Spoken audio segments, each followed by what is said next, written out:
Help. To buy or sell, click the Utterback real estate icon at DeWittDailyNews.com. News time, 7 minutes after 8 o'clock on this Wednesday. Top of the morning from the newsroom of Regional Radio and DeWittDailyNews.com. I'm Seth Lawrence with this expanded local newscast. We stream to Facebook and YouTube, brought to you by Peterson Insurance, your Pekin Insurance agent in Clinton.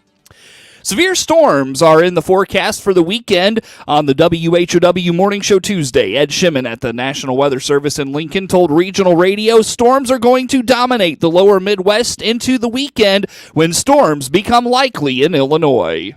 Yeah, there's going to be two waves of low pressure to the west. And closer to the low, as you mentioned, higher threat of severe weather where you have more rotation available for those storms. So especially on Friday and then our potential for more significant severe weather is going to come on Sunday, late afternoon into the evening, where we finally get the cold front moving through our area. So that's going to be our day where, the widespread severe weather looks like it's going to be more impactful in the DeWitt County, Central Illinois hub. The other day, as severe weather rolls in, Shimon reminds to be aware of the terminology when notices and warnings are issued. Right. Yeah. There's outlooks like we're seeing, from the Storm Prediction Center that just kind of highlight. Outlooks are just heads up. Make sure you're weather aware on these days. Severe thunderstorm watch or tornado watch is the first step of intensification or preparation. You've got a 6-hour watch. So you got a 6-hour window somewhere in there. You're probably going to see some storms that reach severe levels. You want to really be getting your plan in action and prepare yourself for when the storms could arrive. And usually in that watch, it'll have some timing graphics, or we'll give that to you, actually, our local office. And then that severe thunderstorm warning, tornado warning, flash flood warning. The word warning means take action. Either go to your safe place. If you get a tornado warning, you're really in harm's way pretty quickly. You want to just take action, go to your safe spot. Just link the word warning with I need to be somewhere safe. This week is trending a little cooler than normal. Shimon notes, though, April is still a degree above normal for its average temperature. Looking to May, temperatures and precipitation are looking to be above normal. We'll have more with Shimon on that later this week on Regional Radio. DeWitt County Sheriff Mike Walker and his department are turning to digital communications, and it will limit how much the public can consume on the scanner. Sheriff Walker explains going digital allows them to establish a secure channel to communicate. He explains it is a safety measure for responding officers to the scenes. According to the sheriff, the phenomenon of the public listening to scanners has taken on a different level of challenge in 2024. If you ever see us having a major incident, or a serious incident, it's sometimes not even so serious, people hear it on the scanner, what's the first thing they do? They get in their car and want to come see. They put it on Facebook, yes. We've had several incidences where when people hear things are going on, the traffic flow increases in those areas terribly. And we're trying to handle a situation here that could be life and death for us or the person that we're dealing with. Right. And we got 85% more traffic coming through that now we got to deal with traffic issues. Is there freedom for people to know what's going on? I think absolutely there is, but there's a time for that. Sheriff Walker says the social media component of speculation during incidents is particularly detrimental to law enforcement and its efforts.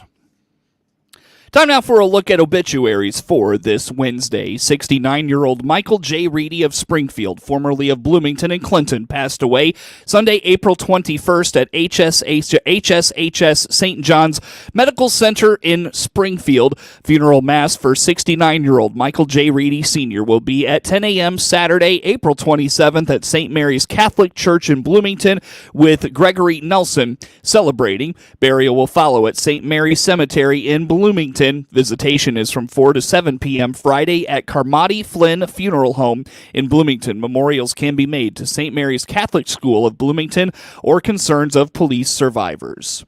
Get news anytime at DeWittDailyNews.com.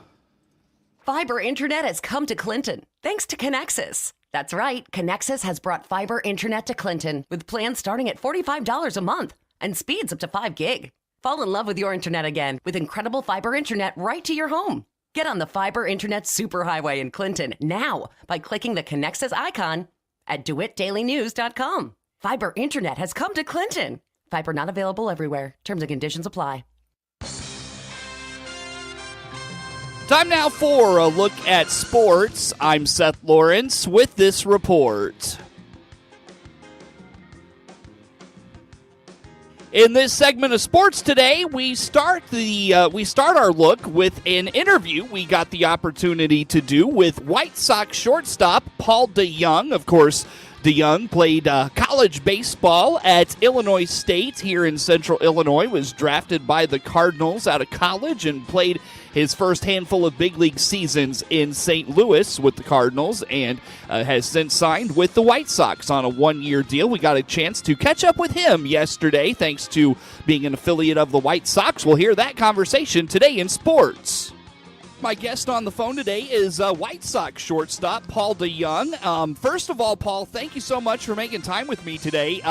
To be honest with you, this is a real treat. I've been a real fan of yours since you were at ISU here in Clinton. We're just up the road from ISU a little bit, so got to check you out when you were there, and was really excited when the Cardinals drafted you, and got to see you in St. Louis a couple of times, so this is a real treat. But I want to start out with, what's it like to play in Chicago and be kind of close to home like this? What's that experience been like the first few months of the season? Well, it's been real special for me to go to Illinois State, go to high school, middle school in Illinois, having some family roots in Chicago, and then getting a chance to play big league baseball in the city of Chicago, which was always my favorite road city to go to, and now it's my favorite home city. Yeah. It's a real treat to be a part of, a long-standing organization, and then also just to be able to continue my development in my career to try to, get to where I want to be as far as, my experience and what I get out of it, and it's just been good so far. Yeah, you probably get this question all the time, but is there a comfort level in being close to home like this, and just having that family, that support system right there? I mean, is there a comfort level in that? Does it just make some of the business side of baseball a little easier to take when you've got, again, that support network that you've grown up around? Is it make it easier with all that close like that?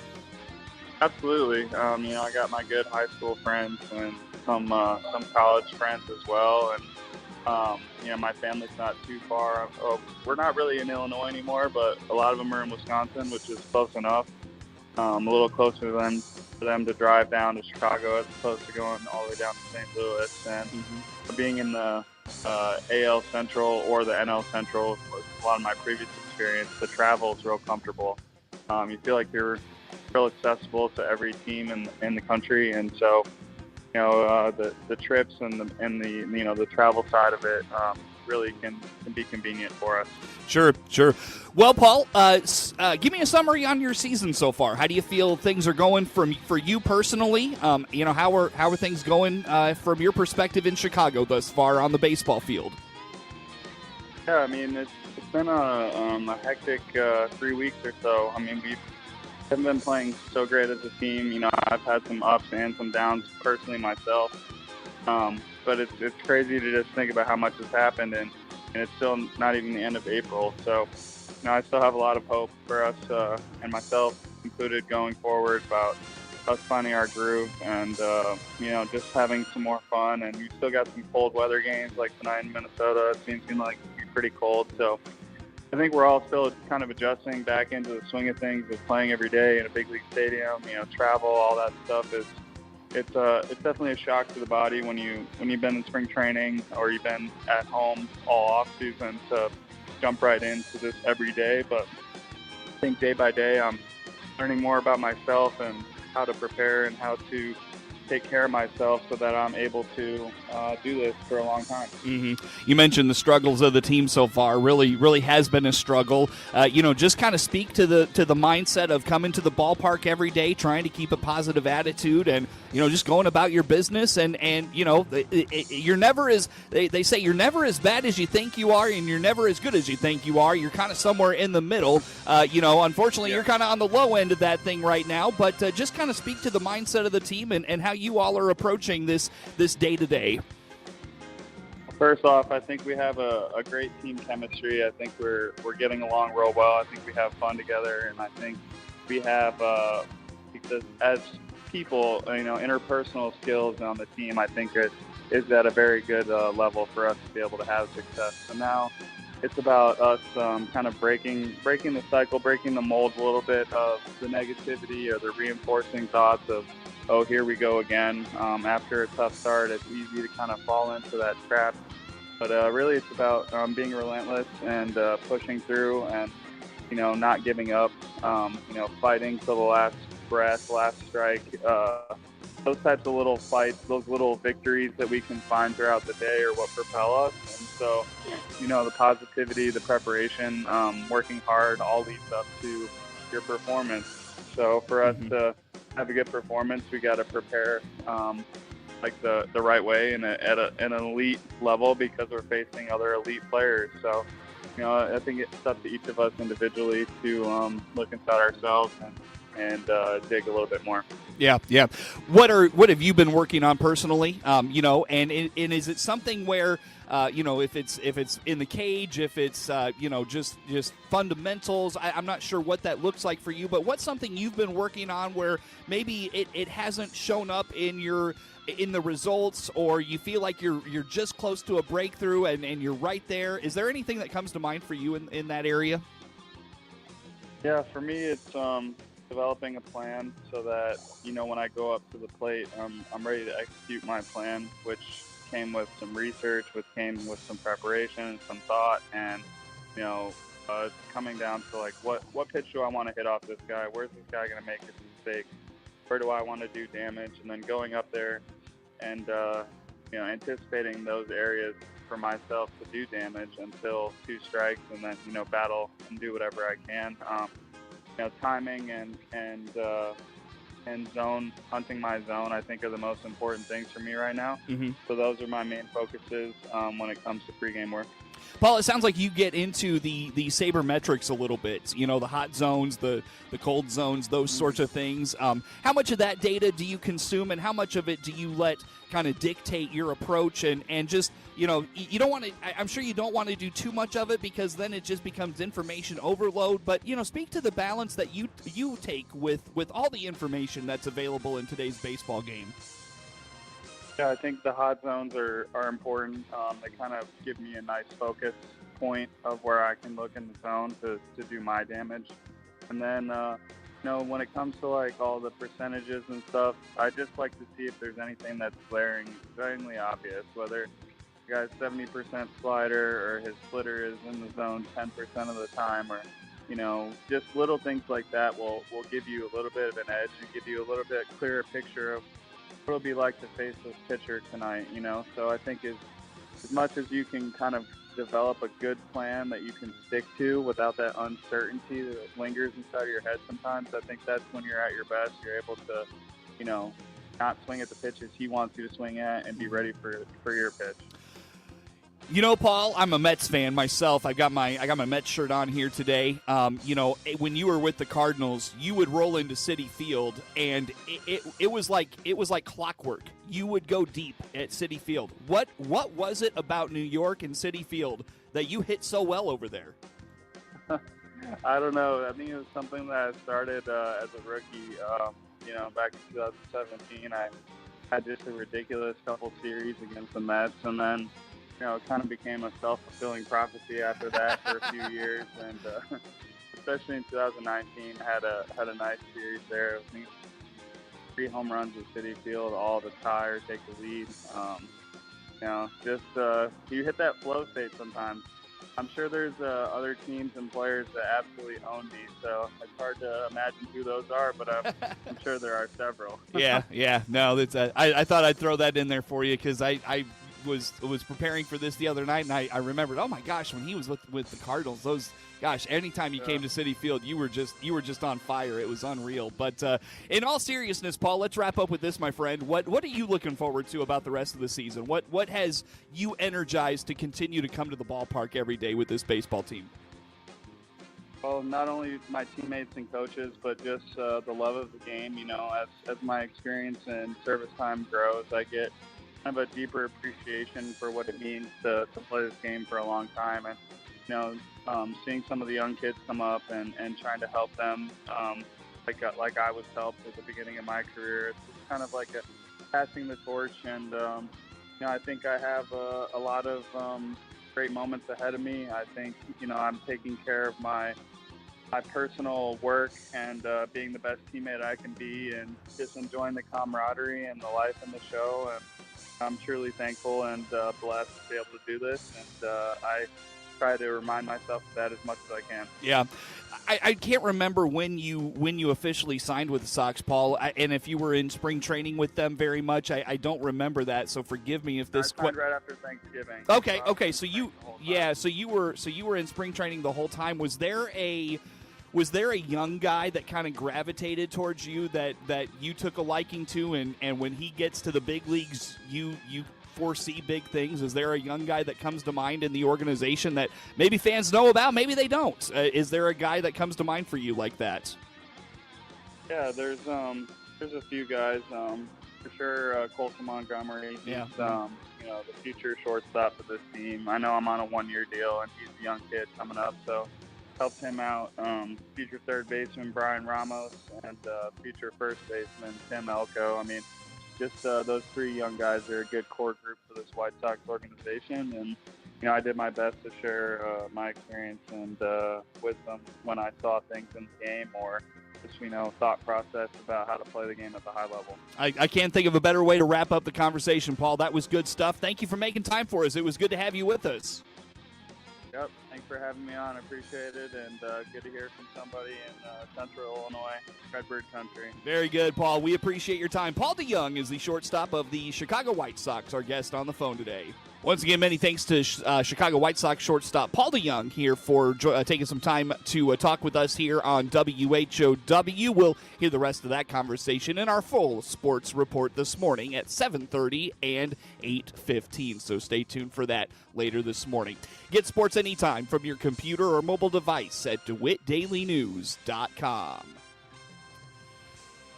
In a game heard here on WHOW, Alex Kirilloff hit a 2-out game-ending single after Byron Buxton led off the ninth with a tying home run, and the Major League worst Chicago White Sox fell to 3-20 overall with a 6-5 loss to the Minnesota Twins on Tuesday night.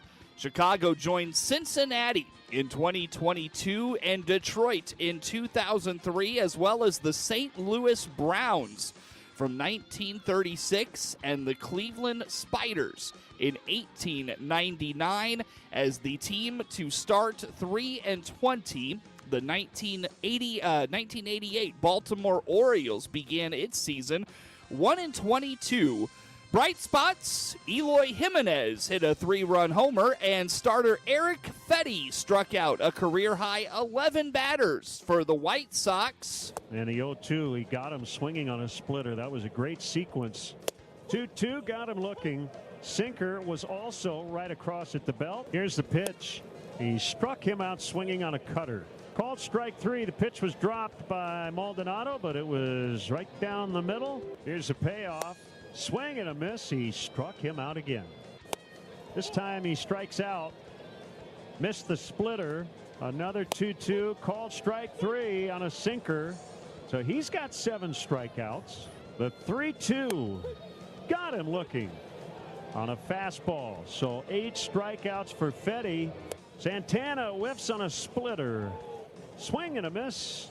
Number 10 for Fetty, so he ties that career best. 3-2 swing and a miss. Strike 3 and a new career high. That's 11 punch-outs.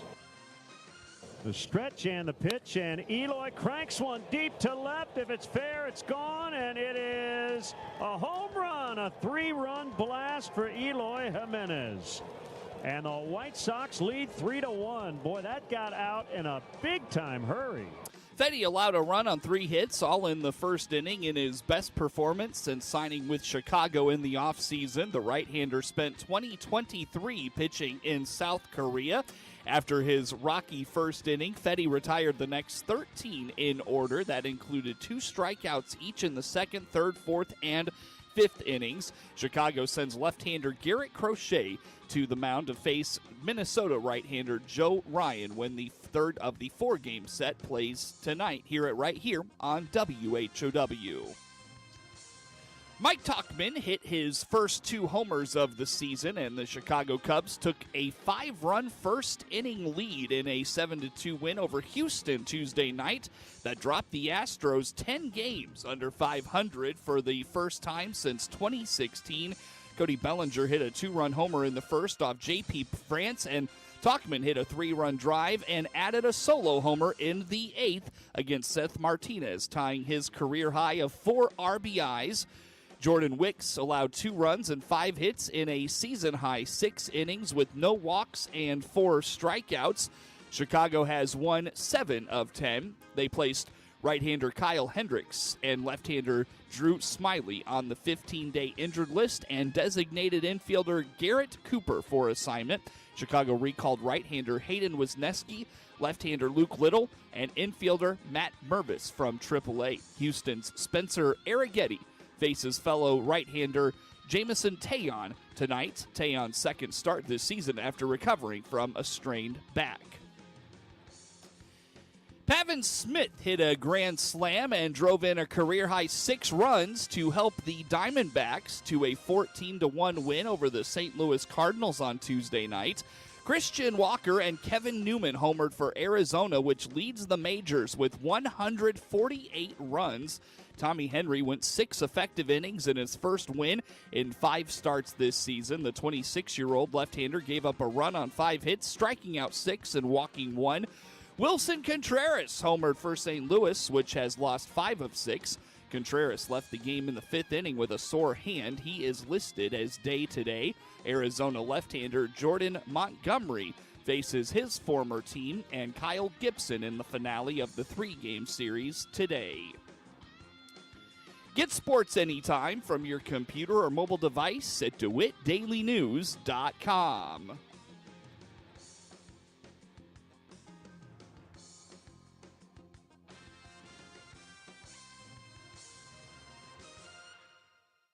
Ace is the place with the helpful hardware, folks. Ace now offers free assembly and free delivery, so it's never been easier to get a great grill.